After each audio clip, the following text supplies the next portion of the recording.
Welcome back to my channel diary of gaijin. I am Gargi and आज मैं आपको बताने वाली हूँ जापान की स्कॉलरशिप के बारे में जिसका नाम है MEXT। So without further due let's get started.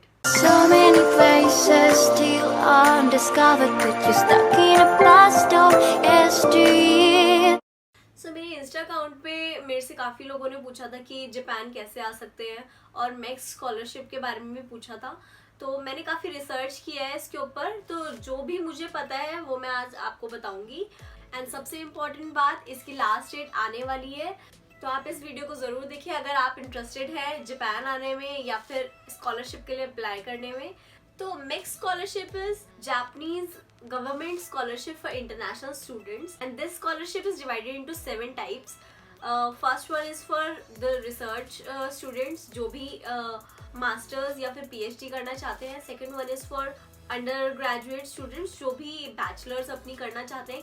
Third one is for the people जो भी टीचिंग लाइन में जाना चाहते हैं एंड जिन लोगों ने भी B.Ed कर रखी है और उसके बाद उन्हें M.Ed वगैरह करनी है, तो उसके लिए थर्ड कैटेगरी है। इसी तरह से एक और कैटेगरी है जिसमें डिप्लोमा कोर्स होता है एंड अगर आपको किसी भी फील्ड में डिप्लोमा कोर्स करना हो तो उसके लिए वो कैटेगरी है। एंड एक सर्टिफिकेशन की कैटेगरी है जिसमें आपको कोई सर्टिफिकेशन का कोर्स करना हो, उसके लिए वो कैटेगरी है। And one category is for the Japanese language students जो भी जापानीज पढ़ना चाहते हैं। तो मैं फटाफट आपको इस स्कॉलरशिप के बारे में बताती हूँ कि इस स्कॉलरशिप की वजह से आपको क्या क्या बेनिफिट्स होंगे। जो फर्स्ट बेनिफिट है उसमें जो आपके ट्रांसपोर्टेशन चार्जेस होंगे वो आपको जापानीज गवर्नमेंट पे करेगी। आपका इंडिया से जापान जाने का खर्चा और जापान से इंडिया आने का खर्चा जापानीज गवर्नमेंट बेयर करेगी। Second benefit is fees exemption. अब इसके अंदर आपकी tuition fees, examination fees and entrance fees, ये तीनों जापानीज गवर्नमेंट पे करेगी। Now the third most important benefit जो होगा वो आपका ये होगा कि जापानीज गवर्नमेंट आपको पर मंथ स्टाइपेंड भी देगी। तो जो भी लोग मेडिकल लॉ या फिर मैनेजमेंट फील्ड में जाना चाहते हैं उनकी स्टाइपेंड सबसे ज़्यादा है एंड उनकी स्टाइपेंड होगी 2,42,000 येन। एंड जो भी यहाँ पर आकर MBA लॉ या मेडिकल करना चाहते हैं, आई डोंट थिंक सो उन्हें यहाँ पर पार्ट टाइम जॉब करने की भी ज़रूरत है, क्योंकि 2,42,000 येन तो शायद यहाँ पर काफ़ी लोगों की परमानेंट जो जॉब कर रहे होते हैं उनकी सैलरी भी नहीं होती है। जो लोग PhD करना चाहते हैं उनकी स्टाइपेंड है 1,45,000 येन और जो मास्टर्स करना चाहते हैं उनकी स्टाइपेंड है 1,44,000 येन। एंड जो भी लोग एजुकेशनल फील्ड में जाना चाहते हैं, B.Ed के बाद M.Ed करना चाहते हैं, उनकी स्टाइपेंड है 1,43,000। अब जो लोग बैचलर्स करना चाहते हैं या फिर जापानीज लैंग्वेज करना चाहते हैं उनकी स्टाइपेंड है 1,17,000 yen. So I live in Fukuoka and I can share my experience. और अगर आपको 1,17,000 येन भी स्टाइपेंड मिलती है तो आपका एक महीने का खर्चा इजीली निकल जाएगा। तो अब मैं आपको बताती हूँ कि इस फॉर्म को कैसे फिल करना है। सबसे पहले आप embassy of Japan in India की वेबसाइट खोलेंगे। उसके बाद जाएंगे आप एजुकेशन में एंड उस पर क्लिक करेंगे एंड उसके बाद स्टडी इन जापान पे क्लिक करेंगे। अब आप जापानीज़ गवर्नमेंट स्कॉलरशिप्स में जाएंगे और इसके अंदर आपको स्कॉलरशिप की सारी डिटेल दी हुई है और इसके अंदर जो भी मैंने आपको टाइप्स बताए थे, जितनी भी टाइप की स्कॉलरशिप्स हैं वो भी मेंशन्ड है। You can C research student, और इसके अंदर जो भी मास्टर्स या फिर PhD करना चाहते हैं किसी भी फील्ड में वो रिसर्च स्टूडेंट के अंदर आते हैं। और इसकी लास्ट डेट है 9 जुलाई। Now you can see undergraduate students, इसकी लास्ट डेट है 17 अगस्त। Third one is college of technology students, इसकी लास्ट भी 17 अगस्त है। जो भी लोग टेक्नोलॉजी की फील्ड में डिप्लोमा करना चाहते हैं उसके लिए है ये। And fourth is specialised training college students, जो भी सर्टिफिकेशन कोर्स करना चाहते हैं ये उसके लिए है एंड उसकी भी लास्ट डेट 17 अगस्त है। Now you can C Japanese studies students, और इसकी एप्लीकेशन क्लोज़ हो चुकी है। यंग लीडर्स प्रोग्राम स्टूडेंट्स की भी एप्लीकेशन क्लोज़ हो चुकी है और टीचर ट्रेनिंग स्टूडेंट्स की भी एप्लीकेशन क्लोज़ हो चुकी है, तो ये आप नेक्स्ट ईयर अप्लाई कर सकते हैं। एंड फॉर फर्दर क्वेरीज आप मिस्टर S सिन्हा ये देख पा रहे होंगे, यहाँ पर इस नंबर पे कॉल करके पूछ सकते हैं या फिर आप ईमेल भी कर सकते हैं।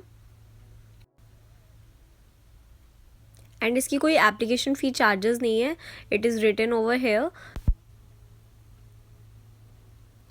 तो अब मैं आपको बताती हूँ कि जो रिसर्च स्टूडेंट्स हैं, जो भी मास्टर या फिर पीएचडी कोर्स करना चाहते हैं, वो कैसे इस फॉर्म को भरेंगे। तो इसकी जो एज लिमिट है वो है 35 ईयर्स, अंडर 35 ईयर्स। और जो इसकी फील्ड ऑफ स्टडीज़ हैं, यू कैन सी इसका जो एलिजिबिलिटी क्राइटेरिया है वो है कि आपके, अगर आप पीएचडी कर रहे हैं तो आपके मास्टर्स में 65% होने चाहिए, और अगर आप मास्टर्स कर रहे हैं तो आपकी बैचलर्स में 65% होने चाहिए। तो दिस इज़ वेरी इंपॉर्टेंट। अगर आपके 65% नहीं है तो आपकी एप्लीकेशन कंसीडर नहीं की जाएगी। And the term for scholarship, यहाँ पर लिखा हुआ है कि जो स्कॉलरशिप पीरियड है वो नेक्स्ट ईयर के सितंबर या अक्टूबर से 2023 के मार्च तक एप्लीकेबल है। इसके अंदर इसके अंदर नंबर ऑफ़ स्कॉलरशिप्स अभी अनाउंस्ड नहीं है, और इसके अंदर जो स्टाइपेंड है मैं आपको पहले भी बता चुकी हूँ, वो गिवन है इसके अंदर, यू कैन सी। एंड जो एजुकेशन फ़ीस है वो एग्जेम्प्टेड है, और जो ट्रैवलिंग एक्सपेंसेस है राउंड ट्रिप, वो भी गवर्नमेंट पे करेगी। And the last date for the application is 9th July. So only 2 days are left. अगर आपका रिसर्च प्लान तैयार है तो you can easily fill the form. यहाँ पर एग्जामिनेशन डेट और इंटरव्यू की डेट्स भी लिखी हुई हैं, और जो फर्स्ट स्क्रीनिंग और जो रिज़ल्ट अनाउंसमेंट होगी वो बाय द एंड ऑफ सितंबर होगी। बट ड्यू टू कोरोना जो डेट्स हैं वो वैरी भी हो सकती हैं, तो जो भी नोटिफिकेशन होगी वो आपको एम्बेसी की वेबसाइट पे मिल जाएगी। Now you can see how to apply. तो द प्रिलिमिनरी एप्लीकेशन फॉर्म, आप इस पर क्लिक करेंगे, और जो नीचे ईमेल दी हुई है आपको इस ईमेल आईडी पे अपना फॉर्म फिल कर सेंड करना है। तो सबसे पहले आप अपना फॉर्म डाउनलोड कर लेंगे। तो मास्टर्स और पीएचडी के लिए इस तरह का फॉर्म है।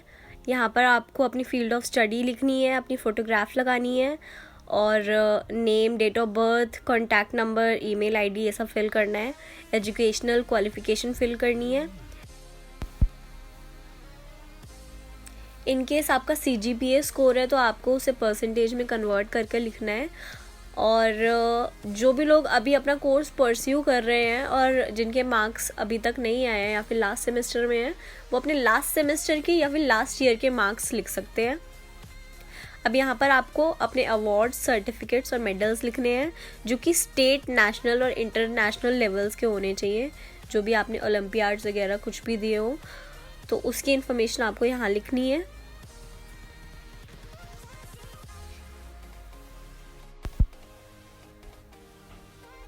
आप अपना नेम लिखेंगे इंग्लिश में, अपनी नेशनैलिटी लिखेंगे, और यहाँ पर आप अपनी प्रेजेंट फील्ड लिखेंगे, जहाँ जिस भी फील्ड में अभी आप हैं।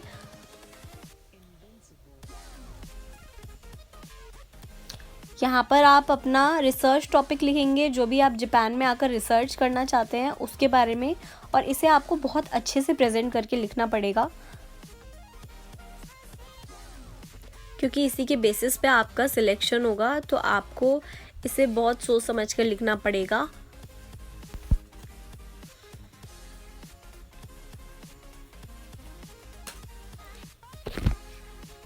यहाँ पर आपको अपने रिसर्च प्लान को डिस्क्राइब करना है अच्छे से। आपको अपने गोल्स बताने हैं, आप जापान में आकर क्यों ये रिसर्च करना चाहते हैं।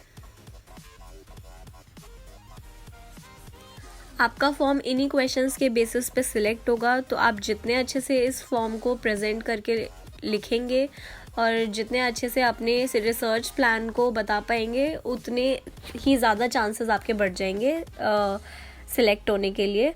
और ये है फॉर्म का लास्ट कॉलम, जहाँ पर आपको जापान की यूनिवर्सिटी का नेम लिखना होगा, कॉलेज का नेम लिखना होगा, और वहाँ के प्रोफेसर का नेम जिसके वर्क को देखकर आप इन्फ्लुएंस हुए हैं।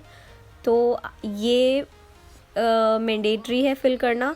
आप गूगल पे सर्च कर सकते हैं जिस आपकी फील्ड में जो भी टॉप यूनिवर्सिटीज़ हैं जापान में, और वहाँ पर जो जिस फील्ड में आप स्टडी करना चाहते हैं उनके प्रोफेसर्स के नाम आपको मिल जाएंगे गूगल पे ईज़िली, तो आप वहाँ से देखकर ये फिल कर सकते हैं।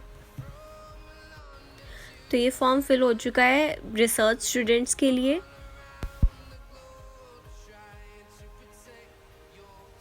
अब मैं आपको बताती हूँ कि अंडर ग्रेजुएट स्टूडेंट्स का फॉर्म कैसे फिल होगा। सबसे पहले आप अंडर ग्रेजुएट स्टूडेंट्स पे क्लिक करेंगे। अब यहाँ पर सारी इन्फॉर्मेशन दी हुई है, यहाँ पर आपकी फ़ील्ड्स दी हुई हैं। आपको जिस भी फील्ड में आप जाना चाहते हैं वो आपको यहाँ से देखकर अपने फॉर्म में लिखनी होगी। जो एलिजिबिलिटी क्राइटेरिया है वो ये है कि 65% आपके 12th में होने चाहिए minimum, and number of scholarships दी हुई हैं, स्टाइपेंड दी हुई है 1,70,000 येन, और फीस एग्जेम्पशन है, राउंड ट्रिप जो है गवर्नमेंट पे करेगी। और एक और चीज़, यहाँ पर आपको ये जो फॉर्म है वो आपको पोस्ट करना है। जो भी लोग वेस्ट बंगाल, बिहार, झारखंड और उड़ीसा में रहते हैं वो कोलकाता की ब्रांच में अपना फॉर्म पोस्ट करेंगे।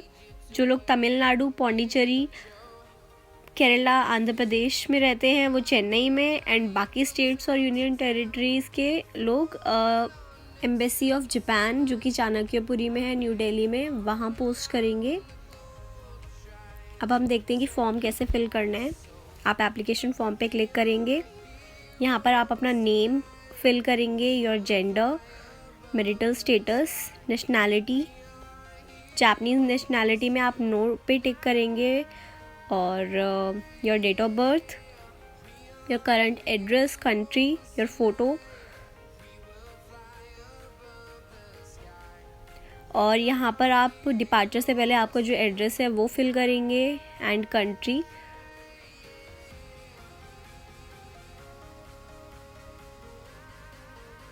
नेक्स्ट कॉलम में आप जहाँ से भी अपने वीज़ा के लिए अप्लाई करेंगे अकॉर्डिंग टू योर स्टेट वो फिल करेंगे।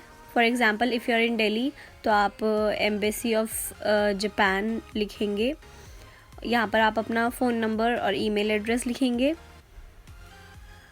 और जो आपका प्रेजेंट स्टेटस है, if you are studying right now तो आप अपने स्कूल का नेम लिखेंगे, और if you are working right now तो आप अपनी ऑर्गेनाइजेशन का नेम लिखेंगे। यहाँ पर आप नेक्स्ट कॉलम में अपनी फील्ड लिखेंगे स्टडी की, आपने साइंस स्ट्रीम से किया है या फिर जो अपनी 12th की है, या फिर कॉमर्स से की है या ह्यूमैनिटीज़ से की है। आफ्टर दैट आप एजुकेशन एजुकेशन के बारे में लिखेंगे। Primary education that means up to 5th class सारी डिटेल्स लिखेंगे। लोअर सेकेंडरी में आप अप टू 10th क्लास की डिटेल्स लिखेंगे, एंड अपर सेकेंडरी में आप 12th क्लास तक की डिटेल्स लिखेंगे। एंड उसके नेक्स्ट कॉलम में अगर आपने कोई डिप्लोमा किया है 11th और 12th ना करके, जैसे कि पॉलिटेक्निक होता है, तो आप वो फिल करेंगे। अब यहाँ पर ये दे रखा है कि अगर आपने पहले से ही कोई स्कॉलरशिप ले रखी है तो आपको उसके बारे में मेंशन करना पड़ेगा, क्योंकि एक टाइम पे 2 स्कॉलरशिप्स नहीं मिलती हैं, तो आपको वो सब फिल करना पड़ेगा। एंड यहाँ पर आपको अपने सब्जेक्ट्स लिखने हैं, जो कि मैंने आपको पहले ही बताया था। आपको वहाँ से देखकर अपने चॉइसेस लिखनी है सब्जेक्ट्स की। अब लैंग्वेज एबिलिटी के कॉलम में आपको अपनी जापानीज़ और इंग्लिश लैंग्वेज एबिलिटीज़ के बारे में लिखना पड़ेगा। Reading, writing, speaking and listening कि आपकी कैसी है reading, writing, speaking and listening. और अगर आपने JLPT दिया है तो आपको वहाँ उसका लेवल लिखना पड़ेगा, स्कोर लिखना पड़ेगा। और अगर टॉयफल और आइल्स दिया है तो उसका भी स्कोर लिखना पड़ेगा। और अगर आपने कभी जापान में विज़िट किया है तो उसके बारे में भी आपको लिखना पड़ेगा। तो ये हो गया है अंडर ग्रेजुएट का फॉर्म फिल। अब इसके अंदर इसके अंदर आपको मेडिकल सर्टिफिकेट भी देना पड़ेगा। जब मैं जापान आई थी मुझे भी देना पड़ा था, तो ये आप अपने किसी भी फैमिली डॉक्टर के पास जाकर उनसे फिल करवा सकते हैं। तो इट्स वेरी इजी।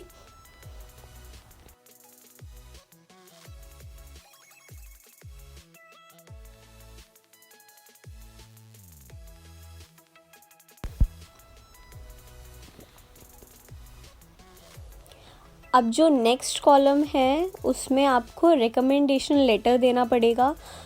आपके स्कूल में आपके प्रिंसिपल भी वो लेटर दे सकते हैं, या फिर कोई भी बंदा जिसकी ज़्यादा अच्छी जान पहचान हो, अच्छी पहुंच हो, उस बंदे से आप ये लेटर लिखवाएंगे। एंड अगर आप अपने प्रिंसिपल से लिखवाते हैं तो it will be more better. अब हम नेक्स्ट कॉलम देखेंगे। ये कॉलम उनके लिए है जिन लोगों ने पहले से ही जापनीज़ कर रखी है और जिनका अच्छा स्कोर है जापनीज़ में, JLPT में, और उन्हें जापनीज़ ना पढ़ के सीधा यूनिवर्सिटी में एडमिशन लेना है, क्योंकि अंडर ग्रेजुएट कोर्स के लिए आपको पहले जापनीज़ पढ़नी पड़ती है। तो अगर आप सीधा यूनिवर्सिटी में एडमिशन लेना चाहते हैं तो आप ये फॉर्म फिल करेंगे। और अगर आपको कोई भी क्वेरी हो तो आप नीचे दिए हुए नंबर पे मिस्टर S सिन्हा के नंबर पे कॉल करके पूछ सकते हैं, या फिर ईमेल कर सकते हैं मिस अंशुला की ईमेल आईडी पे फिल। और जो टेक्नोलॉजी का जो टाइप है, इसमें भी सेम तरीके से फॉर्म फिल किया जाएगा जैसे हमने पहले अंडर ग्रेजुएट का फिल किया है, बिल्कुल सेम है। और इसकी भी लास्ट डेट 17 अगस्त है। जो सर्टिफिकेशन का कोर्स है, इसका भी फॉर्म बिल्कुल सेम तरीके से फिल किया जाएगा।